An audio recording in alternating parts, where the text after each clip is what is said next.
haircut. It's been like 3 weeks. I'm currently going to do some sightseeing right now in Tianjin. Alright, first things first, we're going to have a look at this place, Qingwangfu. Ready to go.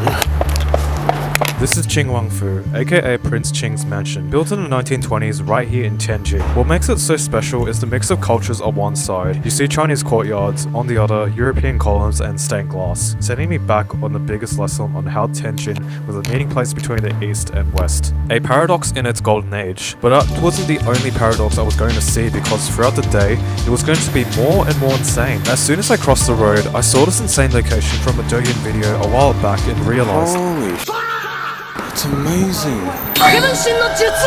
Also built during the era of foreign concessions in Tianjin, modeled after Wembley Stadium in London, Tianjin Racecourse. It later became Ningyan Stadium as one of China's first modern sports stadiums, which was so long, I even ran through it.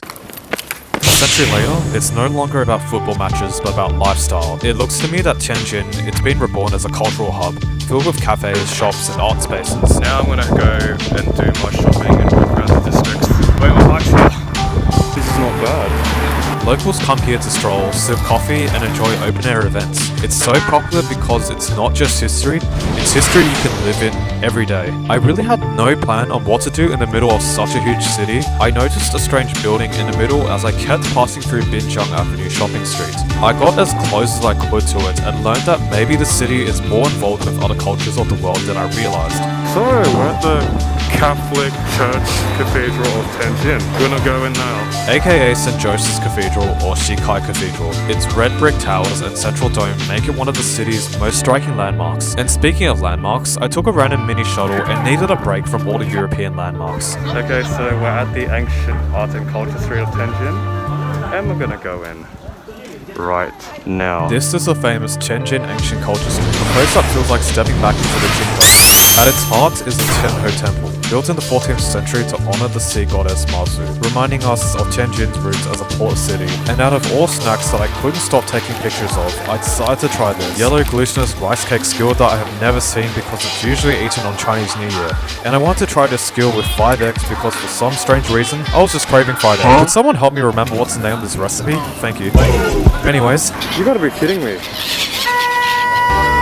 so I guess after getting my fix on Chinese New Year decorations, I went to check out the rest of the European history around the map, until I stood upon this building. I paid 50 RMB to enter the Yuan family residence in Tianjin, once home to Yuan Shikai, the controversial general who became China's first president after the fall of the Qing dynasty. Walking through these halls feels like stepping back into the turbulent early 20th century, when China was caught between tradition, modernity, and the struggle for a new identity.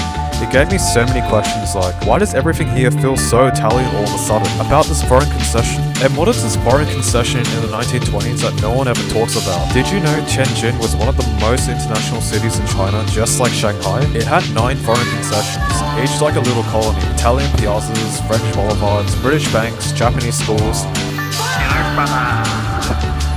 Walking across the city meant crossing borders without leaving Tianjin. I just made it to my dream destination, the clock tower. And after all this time, I had one bucket list I was trying to tick off, and the frozen river finally led me here. Tianjin Century Clock Tower, built in the year 2000 to welcome the new millennium. Even though there wasn't going to be time for me to do it all, I already felt accomplished and passed the famous Jiefang Bridge to get back into the city centre to discover the China House. There was one serious issue before I tried to enter it. None of the statues had heads. I'm guessing it's to symbolise the disruption of history with the introduction of French architecture taking over Tianjin's ancient culture. But outside, they were hyping this strange snack with almost all colours of the rainbow. So I'm gonna try my first Tianjin dessert outside the China House because the China House is closed apparently. Can't believe I'm going tomorrow.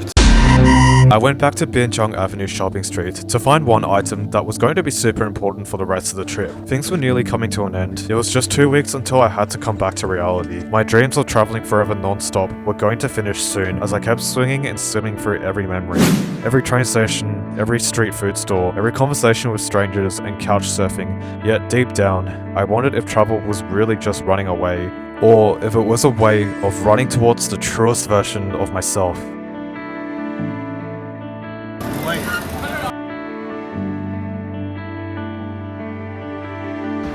After 2 hours, I'm gonna buy this little baby